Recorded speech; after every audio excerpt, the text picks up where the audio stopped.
They're Lamar Jackson against the Falcons, who in his last 8 games, not including the game he left super early with an injury, he was the number 17 quarterback per game. Lamar Jackson against Atlanta, Tom Brady at Arizona, and Geno Smith at Kansas City. Do you like them this week? I like Geno. I'm encouraged by the weather report that Kevin just gave us. I know that Geno doesn't have Tyler Lockett. I do not care. Kansas City has allowed at least 21 fantasy points to 11 of 14 quarterbacks this year. The 3 quarterbacks who did not get to 21 against Kansas City, I mean, these are big-time guys. Let's see if I know them. Go ahead. Let's see if you can name all 3. Malik Willis, Bryce Perkins, and was it last week? No, it wasn't Davis. I don't know. Who's the third? Matt Ryan. Yeah. 33 fantasy points to 2 of the past 3 quarterbacks they faced. Given everything that's going on with weather and injuries and everything else, I think Geno is a safe harbor in the ocean of fantasy quarterbacks. Lamar Jackson is not. Okay. Falcons statistically have been very good about limiting quarterback production in fantasy. 6 of the past 7 have not had even 20 fantasy points, but this PJ Walker twice, Jacoby Brissett, Taylor Heineke, Kenny Pickett, Andy Dalton, they really haven't faced a lot of great quarterbacks. No. We don't know how healthy Lamar is. We don't know how effective he'll be. I almost have him as a top 12 quarterback by default. We're not even sure if he plays. So at this point, if he's not practicing by Thursday, I think you got to go with Trevor Lawrence over him. You might even have to go with Zach Wilson over him. And if you can't, those are truly your only options. If you can't rely on his rushing because he's coming off the injury, then he's not going to light them up passing, most likely. It would be a different story if he had been practicing for 2-3 days before, but he's up to 7 straight missed practices now. He missed practice on Tuesday. We don't know what he's going to do on Wednesday.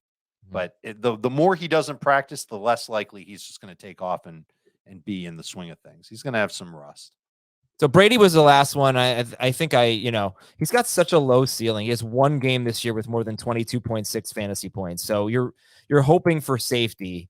And gosh, the Cardinals are really bad defense. They're very bad against the run. Very bad. Right. So the fact that they may not score, the fact that they are easy to run on, and that the running backs for the Bucs really have gotten a lot better over the past 4 or 5 weeks. They're not like tearing it up, but they're not dreadful.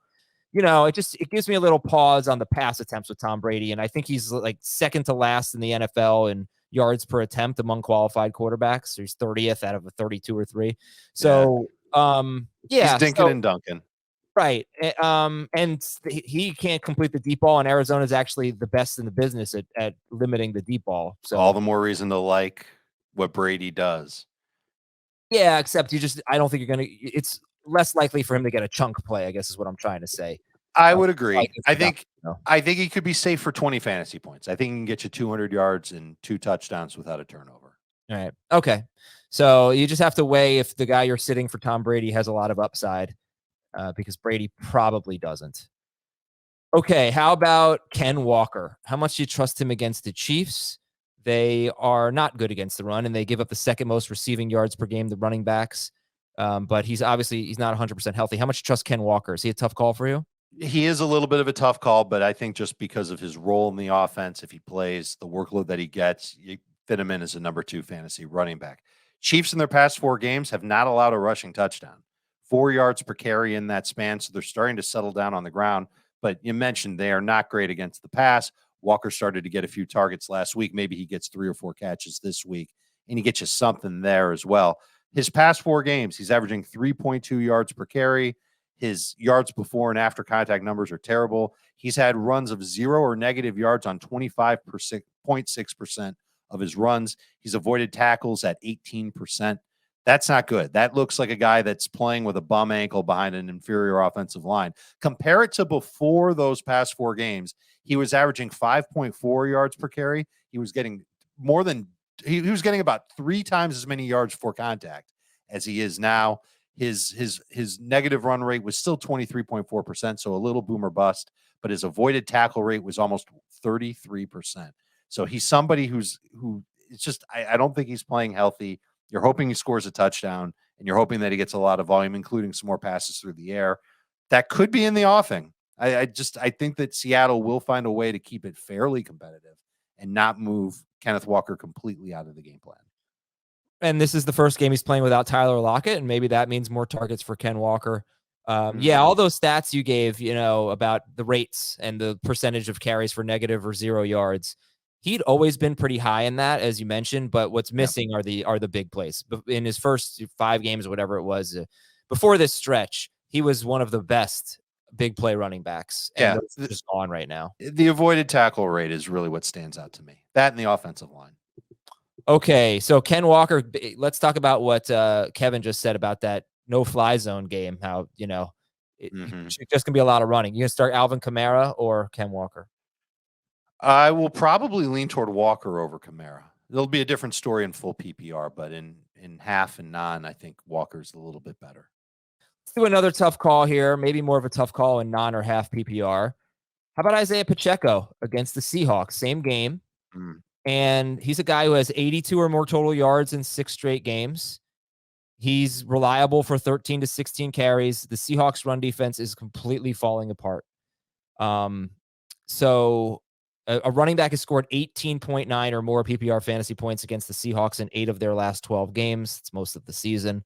Do you think Pacheco's a tough call? I think he's usable as a low-end number 2 fantasy running back, but I'm just nervous about Jerick McKinnon taking work away, and he gets a lot of very valuable work. We've highlighted it for basically a couple of weeks now. And so I'd rather start McKinnon. I'm glad that isn't a major weather game.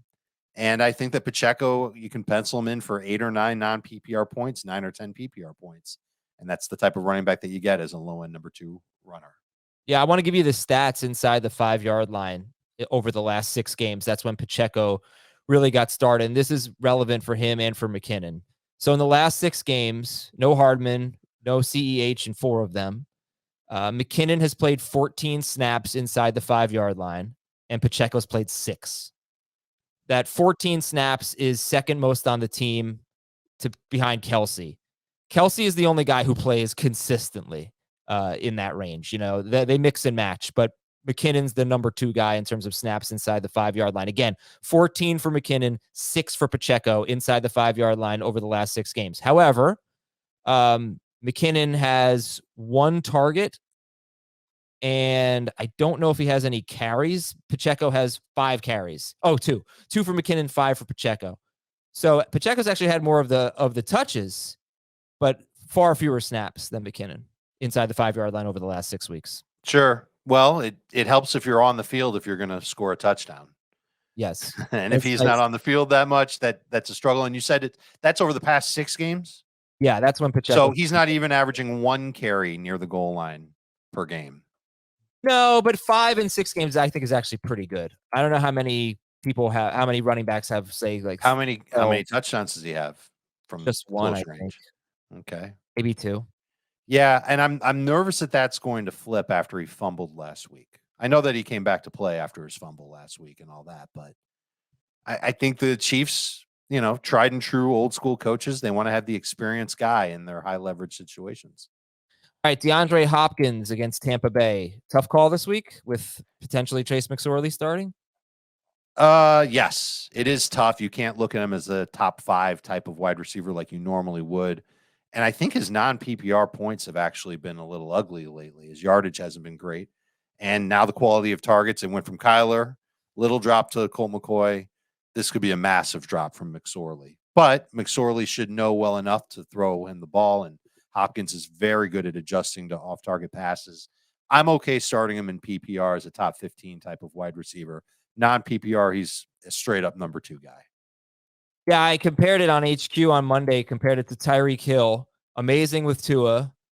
Certainly good enough. Actually incredible with Teddy Bridgewater in 2 games, 1.5 games. And then 7 catches for 47 yards on 7 targets with Skylar Thompson at the Jets. So it just keeps getting worse for DeAndre Hopkins. 7 catches for 60 yards last week. By the way, Colt McCoy was even worse than Trace McSorley last week. Colt McCoy averaged 3.9 yards per attempt. 3.7 yards per attempt. Yards per attempt for quarterback, I mean, that's not a household stat. That is unbelievably bad, 3.7. That's like less than a yard per carry for a running back, basically. I mean, I don't know if that's 100% accurate, but you get the point. So it wasn't just McSorley last week. McCoy was terrible too, and they played Denver for what it's worth. But all right, Hopkins or a Thursday night guy? I think I already asked you that. You said Hopkins, right? I said Hopkins. Yeah. Okay, Hopkins or Mike Williams?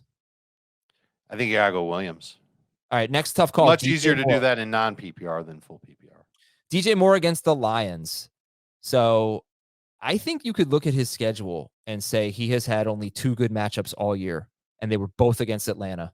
And in one of them, he went off 152 yards and a touchdown. And in one of them, he went awful for 29 on 6 targets, with PJ Walker throwing for 108 yards on 16 attempts. He's clearly one of the most frustrating, unpredictable players in fantasy, but clearly has arguably the best matchup against the Lions. Starter sit DJ Moore. I think he's flex worthy, and I know that it's going to be tough to trust him as anything more than that. It's going to be tough to trust him even as a flex, but you're hoping that the game script follows suit and that Carolina gives up on their run game pretty quickly against the Lions. Lions' run defense has been outstanding, and you're just hoping that Sam Darnold throws more than 23 passes like he did in Week 15. You're hoping that he can get over 30. You hope that DJ Moore can continue to get about a fourth of them, and that he comes through for a touchdown. Certainly volume should be in his favor. And you've just talked about it, and I know you've got stats to back it up. Receivers versus the Lions have been terrible. Think about the Jets receivers last week catching lollipops from Zach Wilson. The Lions couldn't even defend that. Yep. How about last one, Christian Watson at Miami? And Dobbs comes back. Dobbs barely plays last week. Played 32% of the snaps, and he had 5 catches on 5 targets. The good thing is Watson got yet another end zone target, 3 more red zone targets. And he had a chance for 2 touchdowns in this game. He did. He ended up with 4 catches for 46 yards. So that is now 46 to 48 yards in 3 of his last 5 games. Christian Watson, is he a tough call at Miami? No, I think you can still start him as a low-end number 2 wide receiver. Easier to do in non-PPR. You know what the upside is. And I think it's going to be a little bit of a different game for the Packers. Last week, they took on Baker Mayfield and the Rams and their punchless offense. And now they're getting the Dolphins. Dolphins are going to put points up. Rodgers is going to know that he's going to have to throw a lot unless the Dolphins turn it over or unless the Dolphins completely shrivel up against the run. I think you're going to see Rodgers attempt north of 30 passes. I think Christian Watson will get his opportunities. That's what you buy the ticket for with Christian Watson. You should keep him in your lineup. So you like him better than DJ Moore? Yes. You like him better than Zay Jones? It's going to be really close in full PPR, and it will probably come down to the wind and the rain. If the forecast is as good as Kevin made it out to be, I will probably take Jones ahead of Christian Watson.